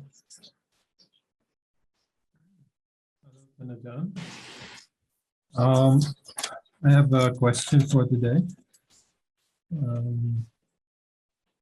So I had this experience a long time ago, and just for some reason I remember about it. There was a point in my meditation. Actually, I wasn't meditating. It just happened automatically. I just went in meditation, and I reached a certain point where I felt like if I kept going, that I cannot come back for some reason. It just felt like that. So what could that experience be about? Well, you should use rationality and ask yourself, what do you mean by not coming back? Because your mind can play tricks on you. You can think about anything. So you don't have to believe your mind. You have to have proof before you can believe some of your prophecy, for instance. Okay? Just have an open mind. Just know that this is what your mind is telling you. But is it true or not? That's another story. I was wondering if it could be like there's this experience called falling into the bhavanga. No, falling into bhavanga doesn't have this kind of saying that you're not going to come back. This is your defilement. This is your mithya attitude, your wrong view. Because you always come back. Everybody, they come back from samadhi. They're not gone forever. Yeah. Okay. I have actually another question. It's actually I asked you that question during that on Sunday, but I was just wanted to follow on Kok Seng's question regarding killing. But this one is about worms in our body. I told you about the deworming pills that I was taking, and I felt like it was an actual killing. Wondering if it's breaking the first precept or not. I'm not sure whether worms have any consciousness or not. They have consciousness, then I guess it is killing. But sometimes you have to choose between keeping the worm in your body or getting rid of it from your body.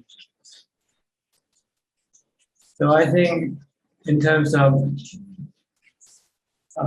healing your body, I think it's not considered to be killing, especially organisms in your body, like germs or viruses, for instance. But I don't know about worms. You don't have to kill them, right? You can just use something to discharge them from the body. Can you hear me? Yeah, I can hear you. I mean, I got some pills from the pharmacy. I don't know if these pills are actually killing or discharging. I should have asked.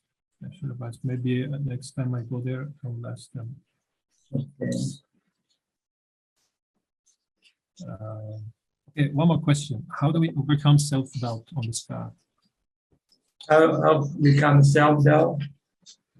Doubt about ourselves, who we are. Yes, self-doubt.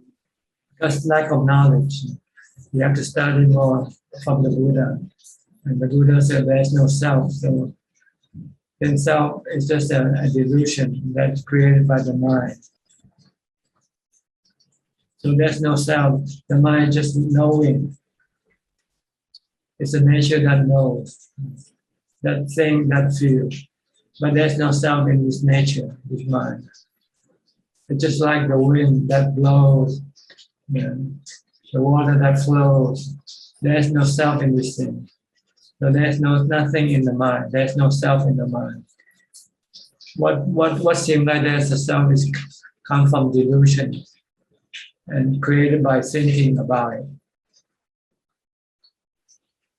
So you have to know that there's no self. And to see this clearly is when you meditate. When your mind becomes still, then the self will disappear temporarily. Because your sanya and your sankhara stop working temporarily. So the feeling of a self will disappear temporarily. But as soon as you come out, then it starts to work again.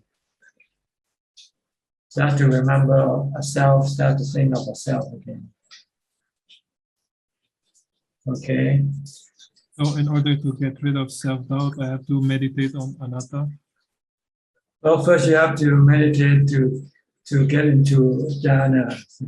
Once you're in jhana, then the self will disappear from your mind. Then you know, this self is just something created by the mind itself. When it's active. When it's not active, then this self disappears. Then when you come out, then you have to remind yourself this truth. That whatever you think of yourself, it's just thinking. It's not self. There's no real self. Where is yourself? Is yourself in the body? Is yourself in the mind? It's in your thoughts. It's in your memory.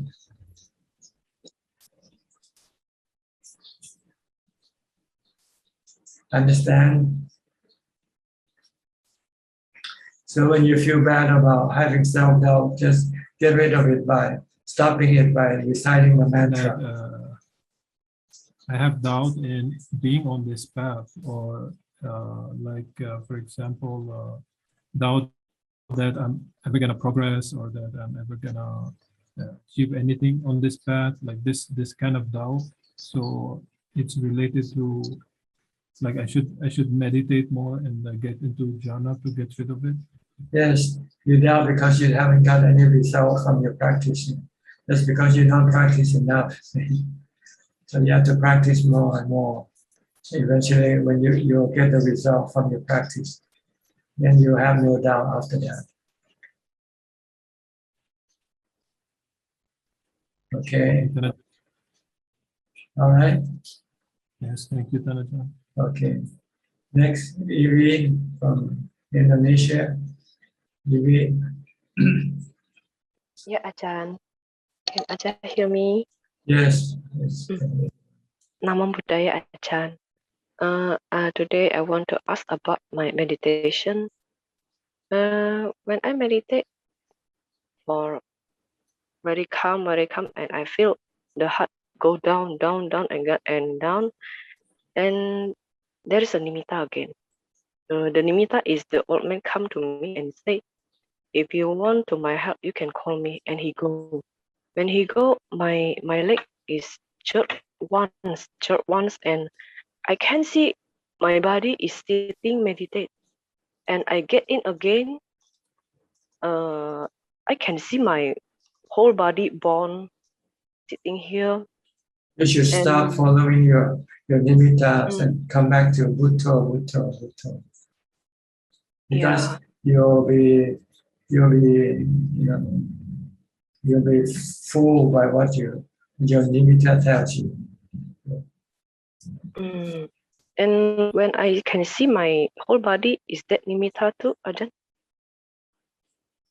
When you meditate, you don't want to see anything. Just ignore everything. Come back to your mantra, come back to your breath. Okay, stop the nimitta. You want emptiness when you meditate. You want upekkha. And I have the feeling that the consciousness is immersed in thing. the body. Don't pay attention to anything. Just pay attention to your mantra, your meditation object alone only. Forget about everything that appears. If not, you get stuck here. You won't go any further. Every time you meditate, you start to see nimitta, and you just sit there watching nimitta, like watching TV. And then you start to asking question about your nimitta. What is this? What does it mean? It doesn't mean anything. Yeah. Yeah, that is a trap, Ajahn.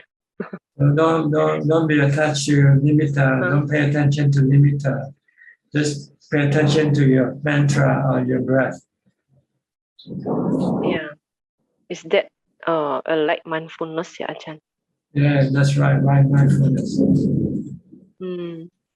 And I also want to asking. Today I bought a bracelet, a hand bracelet, and I try to wear it. My hand feel black, not like when I was a younger. So that I see my heart that is a little sad, but I told myself, hey, this body is not impermanent. Okay, I feel it's okay. When I meditate, I can use this thing to contemplate. No, That. when you meditate, you just want to not contemplate. Only after you meditate, right now, you can contemplate all you want. Like I think, okay, this is impermanence body. That is true, Ajahn. Yes, but not when you meditate. You don't want to contemplate when you meditate, because you want get to samadhi. You want get to jhana that way. And I want to ask, why can my husband get angry if I explain a little Dhamma to him because I see he is so stressed because of problems. So is this his karma? Is there a way to make him accept Dhamma? No, he's allergic to Dhamma, so you should give him Dhamma. Yeah. But luckily, wait until he's ready. When he asks for it, then he's ready.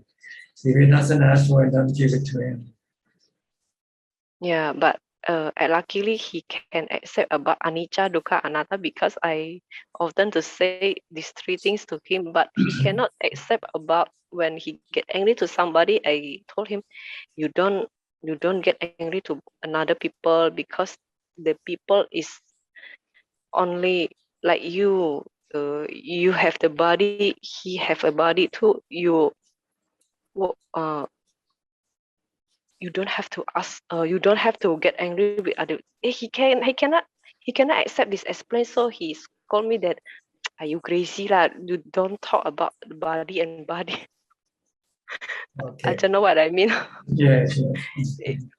Is this related to karma, Ajahn? If somebody cannot accept Dhamma, It's because they're not ready yet. They're not ready for Dhamma yet. Okay. Ajahn, I have Buddha statue now in my house, and since I have Buddha statue, there is no one wake me up again in the morning, and I often late to wake up now because nobody wake me up now. What can I do, Ajahn? Nobody wake me up again. I don't know. It's your business, not mine.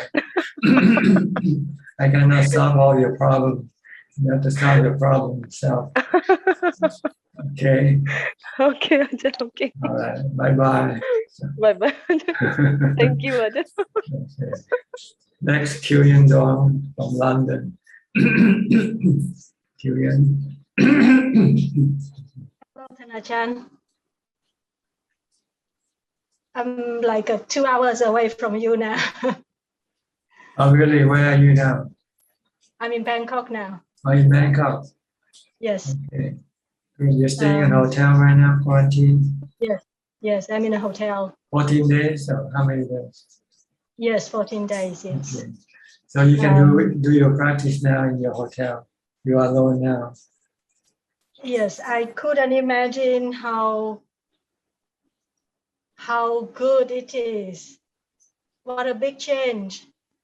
I didn't expect it, otherwise I would have turned off my video. I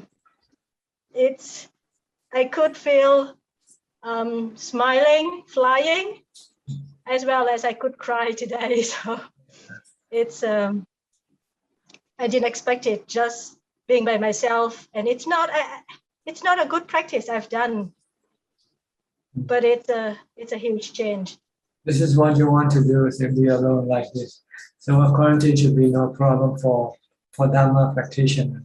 Should be a boon, a blessing to be able to be alone. And nobody disturb you, and they bring you food, bring you everything for you. So you don't have to do anything except practice. So I think you people should come to Bangkok. They can get 2 weeks monastic way of life right away, automatically. I hope I can unload before I go to Salanoi, because I don't want to keep those worldly things at Salanoi. So 2 weeks would be able for me to unloading, and I kind of feel a bit hopeful. Yeah. Good. Yeah. Did you just get here today, or have you been in Bangkok a few days? I arrived yesterday morning. Oh, yesterday. Bangkok time, yes. And I couldn't imagine how stupid I was. It's simple. The teaching is so simple. Why couldn't we just do it? Like, it's so simple. It sounds logic, and we know it's true, but we just couldn't do it. We keep talking about detaching. We keep talking about solitude. I never do it. But just never do it. Because and when Ajahn Nippon told me that don't teach other people, I said that no, I'm not teaching. I know nothing. I'm stupid. I'm not teaching. But actually, he's right. I was teaching. I was trying to convince my husband, my children. I was successful with my parents and my sister and her nephews, but I was not successful with my husband and my children. And I think he saw me teaching. I didn't mean to teach, but actually it was teaching, and it's in vain. It's just waste of time. the Buddha said, teach yourself first before you teach other people. Yeah. I didn't realize I was doing it. If I knew, I would have stopped. And if I knew it was in vain because it's anatta, then I would have done what I should have done. But later is better than never. So here I am. You can teach other people when they believe in you. When they want to study from you, then you can teach them. But otherwise, you shouldn't try to teach them.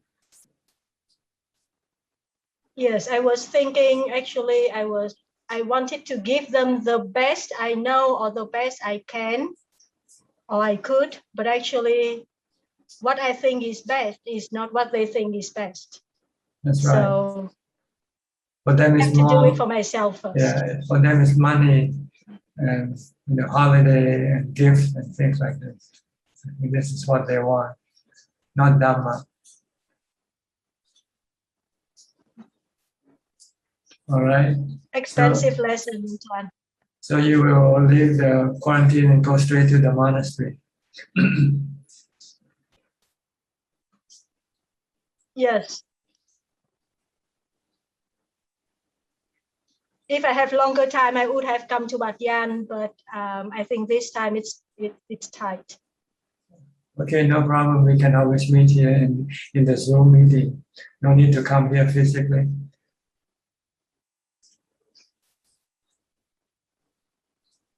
Thank you, Ajahn. All right.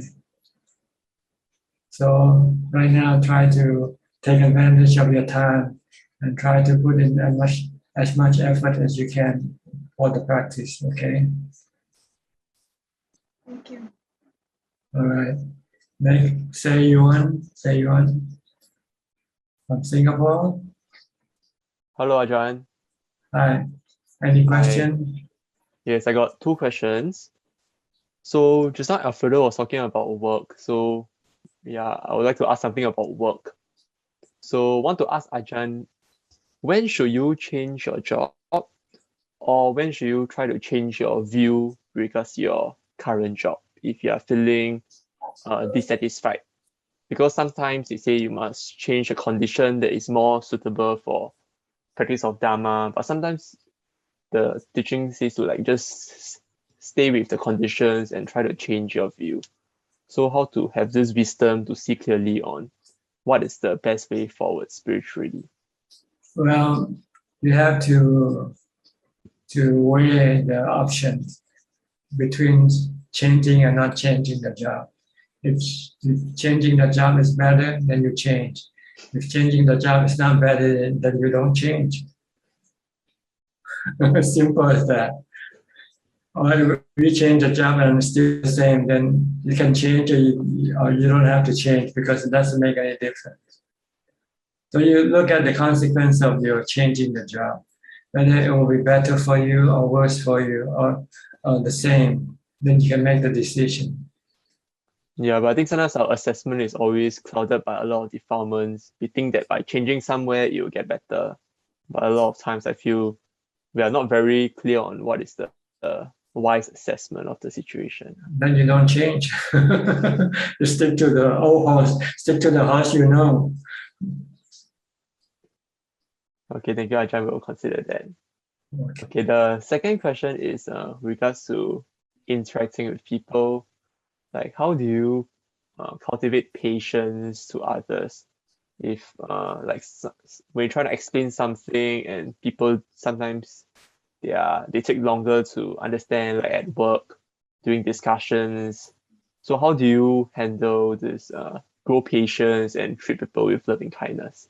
Don't expect anything from them. When you expect them, when you don't get them, you become impatient. Don't expect. Just let them be, let them react, let them absorb what you try to teach them on their own.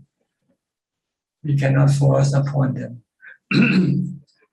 So don't expect anything from them. But sometimes we need them to understand so that we can move the work along, so that we can progress at work. But if they cannot do what you expect, then you get impatient, you get angry. But if you don't expect them to say, well, this is the way it is, then you don't get angry. And you might choose another person to do the job for you.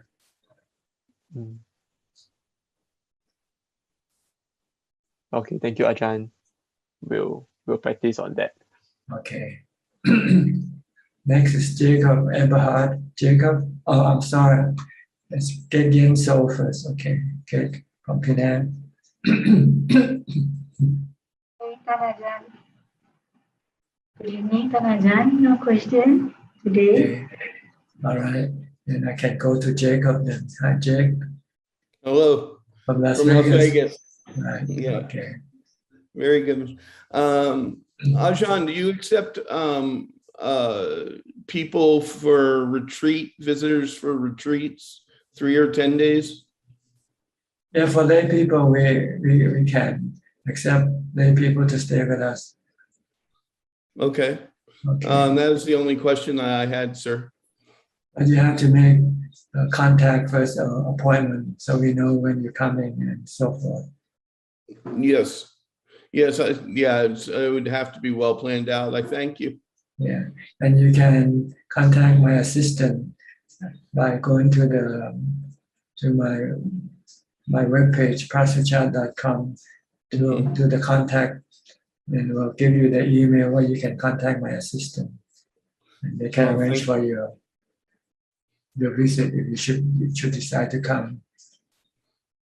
And how many days? Well, usually. Well, first of all, you have to realize that the condition, the place where we stay is quite very austere. You know, it's not even a house; it's just a platform with a roof and a walking path for you to do meditation. And in terms of food, you have to walk a couple of miles to come to the main monastery and to have food there. So it's quite simple, but quite very good. I've walked across America 3 times, so I should be able to. And if you can take the conditions that we have, normally we let people stay for 2 weeks and maybe later on extend for further. If we find we can accommodate each other, then we can extend the stay longer. Oh, thank you. Okay. All right. Anybody else? I think everybody has questions. So maybe I should go to Facebook for now. Do we have any questions from Facebook? Yes, we have 9 questions from Facebook. The first question from Uma. Where one can find Arahant in Thailand? Thank you. Well, go to the monastery, the forest monastery. Lots of Arahant around in the forest monasteries, in the Thai forest tradition monastery. Those who study with Ajahn Man or his disciples, they tend to be noble disciples. But not every one of them. Takes time to discover them. It doesn't come easy. But you can ask people who know them, and maybe they can recommend you. Next question from So Unity. Dear Ajahn, what is the difference between Anakami state and Arahant state? Very much of thanks, Sadhu. Well, Anakami is one level lower than an Arahant. And Anakami has got rid of the 5 lower fetters, but hasn't yet got rid of the 5 upper fetters. While the Arahant has got rid of all the fetters, all the 10 fetters. You have to study the fetters if you want to know what they are. Just search in the internet for it. Next question from Yato. Namaste, Ajahn. I'm very happy to see you. Be happy and stay healthy, Ajahn. I have a question. Sometimes when I take a meditation, I feel very happy and peaceful, but I can feel my body like empty. Is it called jhana, Ajahn? Thank you. I don't know what it's called, and it doesn't matter. Just as long as you're happy and you're peaceful, that's good enough. Next question from Hai Eng Il. Why is so difficult to let go of the past events? The mind likes to cling to the past and replay the events. It can drive us crazy, especially bad thoughts of fear regarding the past events. Because you have weak mindfulness. If you have strong mindfulness, you can stop them. So try to develop more mindfulness. Keep reciting the mantra a lot. The more you can recite the mantra, the more you can control your thoughts. Next question from Choleko. Dear Ajahn, I recall there is a saying that there's no out of meditation state. Even after we finish sitting meditation, it is just a change in posture. So I like to clarify, if I do brisk walking and being mindful of each step, can this become still meditation as well? Thank you. Yes, when you're mindful, and this is considered mindfulness practice, which is part of the meditation practice. Because before you can sit and meditate and have jhana, you have to have mindfulness first. So anytime you are mindful, whether you're sitting, walking, standing, or doing something, you are practicing Dhamma already. Next question from Sabrina. Dear Ajahn, in a lay society, how women should be treated and what are women's responsibility toward the society and raising the children? Thank you. That depends on the society you live in. You just have to follow that society's culture or customs. Then there will be no problem. Okay. Next question from Tony. Dear Ajahn, good evening. Buddha teaching, the higher dana offering is giving. So how about offer dana to Sangha community? Which offer is the highest offer? Thank you. The giving of Dhamma and the giving up to the Sangha. Okay, these are two different things. See, when you say giving Dhamma, it means the object, the things you give, not the people who receive. So you cannot compare this with the giving Dhamma and giving to the Sangha. These are two different comparisons. It's like comparing apple to oranges. You cannot compare them this way because they are not the same. But if you want to compare giving money and giving Dhamma, then giving Dhamma is more worthwhile, more useful than giving money. Next question from Mandy Smith. Ajahn, in walking meditation, what jhana can we achieve? Thank you. I don't know, just keep walking. And you get what you get, so. Next question from Tony Yep. Dear Ajahn, good evening. Every time I meditate, when I start to focus and concentrate, the restless will be occur. How can I overcome its cause? I found that because every night my sleep quality is not so good. I have a dreams. So this is the main cause of the restless. When every please kindly advise. Thank you. It's not from your meditation, because if you meditate and you succeed, you go to sleep very quickly and you would have no dreams. So it just means that your mind is still restless, and it means you need more mindfulness. You have to develop more mindfulness. That's all,ท่านอาจารย์ Okay, we have a new visitor or participant in Paul Westbury. Hi, Paul. Can you? Okay, go ahead. Sorry. Unmute. Okay. Yes, I was going to ask about the maybe comparison or maybe the wholesomeness of Deva Nusati. And I know in Thailand, sometimes there can be extra superstition and things around the Devas and different maybe supernatural beings.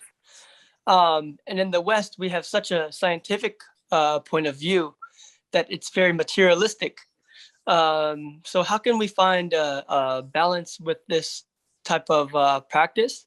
And another thing is I know that sometimes the different devas, or if we look at a certain type of person and we think, oh, they're unwholesome, like mythological like creature, then this can be very unwholesome as well. I'm wondering how can we find like a balance in maybe in Deva Nusati. Well, first you have to know Devas. You have to know who they are. If you don't know who they are, how can you focus on them or recollect or think of them? So you have to find a Deva that you know that inspires. And the Buddha said that the noble disciple can be also considered to be Devas also. Oh, okay. So you can think of the Buddha as a Deva also. Oh, okay, very good. Yeah. Or Ajahn Man, if you're inspired by Ajahn Man, just think of Ajahn Man. Or Ajahn Chah, if you're inspired by Ajahn Chah, you can consider them to be Devas also. Okay. Or any other personality that you are inspired because of their holiness, their goodness. And when you think of them, it calms your mind down. Oh, I see. Maybe okay, so if the Dalai Lama, for instance, is quite popular.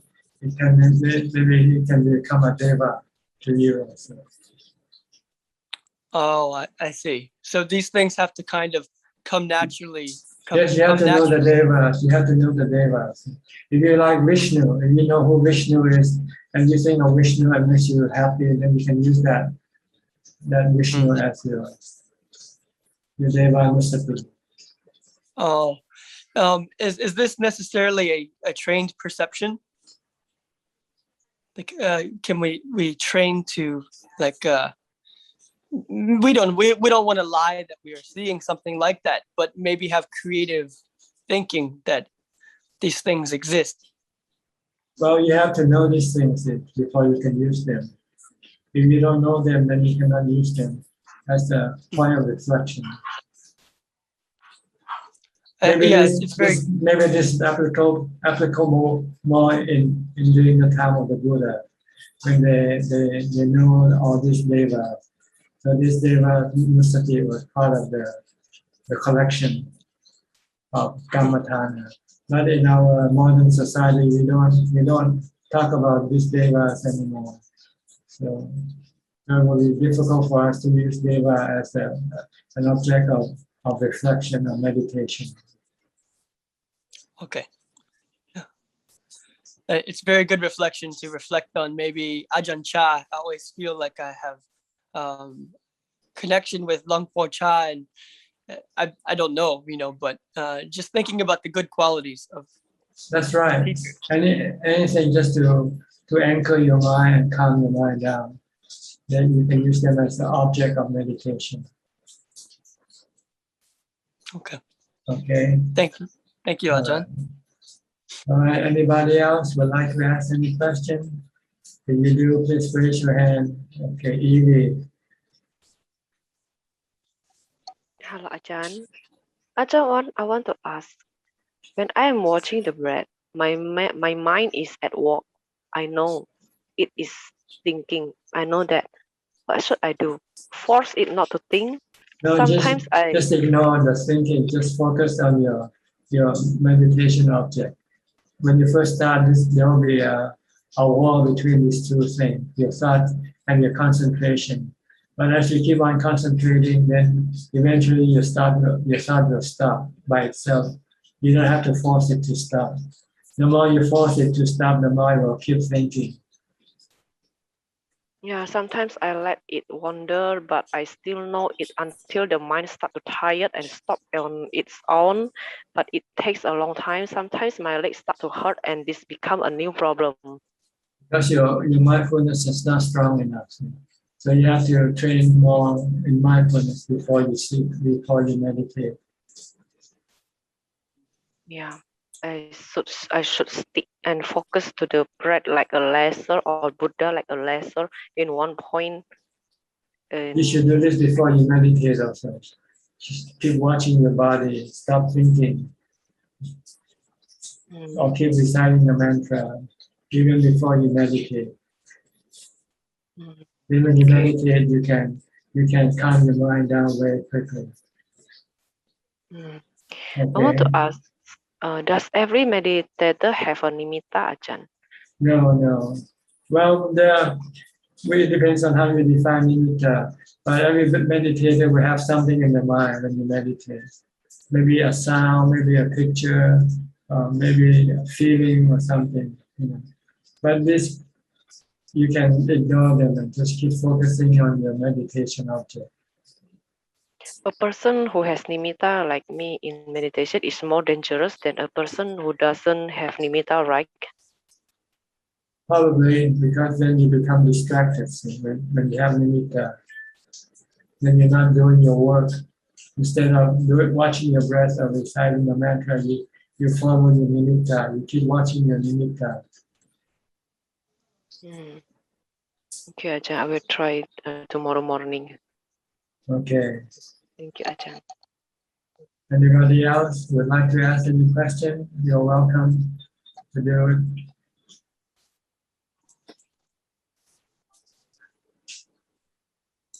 I guess not. Paul again? Okay. Go ahead, Paul. Yes, Ajahn, going on the subject of nimitta, is it true that some teachers train to develop certain nimitta, maybe specifically a visual one, so that the teacher can train the student in the way that they're familiar with? Well, it depends on the level of your practice. If you're practicing vipassana, then you can force nimitta to appear in your mind, like the skeleton of corpses, and keep the mind watching this thing until it becomes embedded in the mind. So you can use this for vipassana purpose. You want to see the dissolution of the body, the changing of the body. Then you can create this nimitta in your mind. You have to force this nimitta to come up. Or like the skeleton of the skull. See? Right now we don't see the skull because we keep seeing just the skin that covers the skull. So you want to see the skull in order to let go of your sexual desire for good-looking faces. Right? Yeah, I heard recently. I think Ajahn Piak, I think his name. Yeah, and he says that he trained the perception so that everywhere he went, he only saw the skeleton everywhere. That's right. Yeah. This will then stop your sexual desire from coming up. Because you don't want to sleep with skeleton, right? Yeah, this will be a good contemplation. And the starting of this is the Kesa Loma.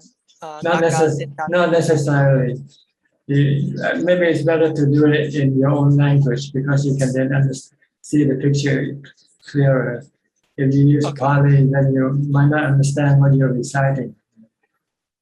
Maybe the translation will be better. Hair of the head, hair of the body, nail, teeth, skin, flesh, bones, skeleton, heart, lungs, and so forth. Okay. And do we start with the 5, or do we start with just the 5 when we are beginning? Yeah, go through the 32 parts, first by name, then by visual, then by visual. Try to see each part mentally, how they look like. And then if you find any parts interesting for you and help you calm your mind or your sexual desire, then you can choose that particular part as the object of your contemplation or vipassana. Okay. Yes, I find a very familiarity with the teeth because when I was young, I had broken teeth, and it scared me and scared my family, and something I can feel like I can come to very quickly. Okay. But you want something repulsive so that your desire, your sexual desire don't come up. Okay. That's the purpose of contemplating the body, is to stop your sexual desire. Okay. That's one of the objects. The other object is to see the temporariness of the body. Then sooner this body will decompose and return to the elements. Okay. I will have to get a little bit more familiar. It's easy to forget this type of practice in the regular world. Because the defilement keep preventing you from looking at these things. Your defilement wants you to look at good-looking things. It doesn't want you to look at disgusting or repulsive things. Can I look at these things with, for instance, at work, I work with chicken all the time, raw chicken. Can I see this in the chicken too? You can do it anytime.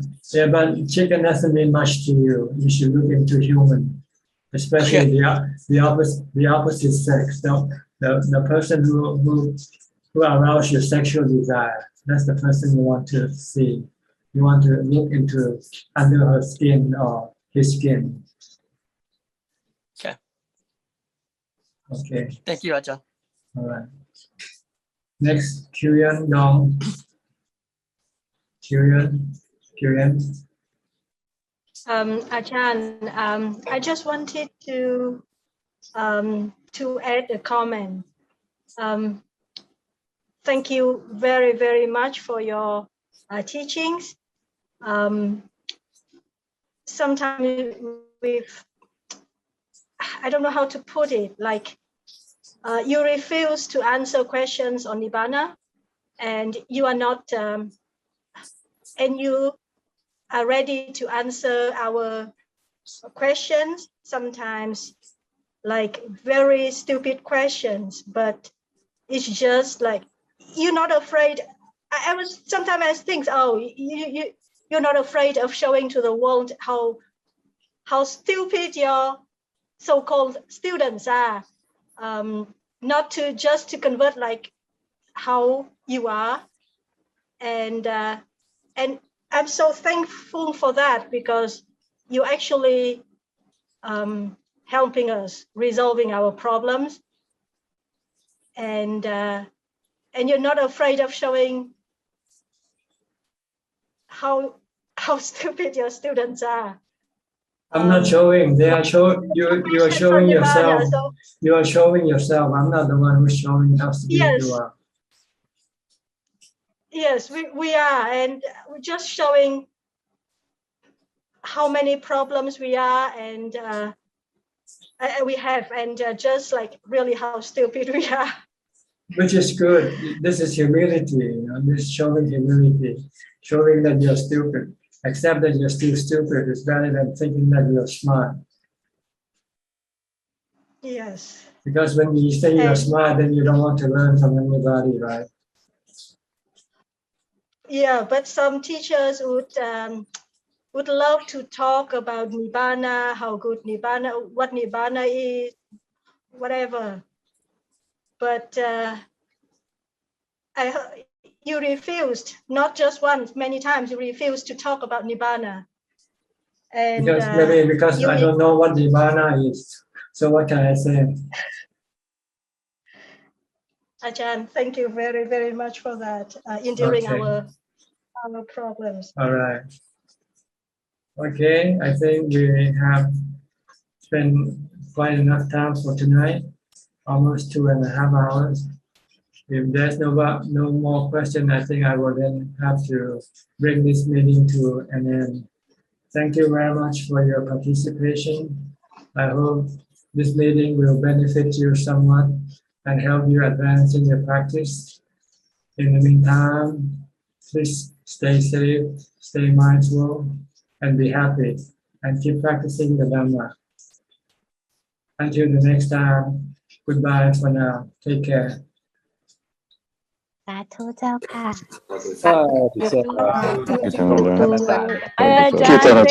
Sadhu, sadhu. Thank you, admin.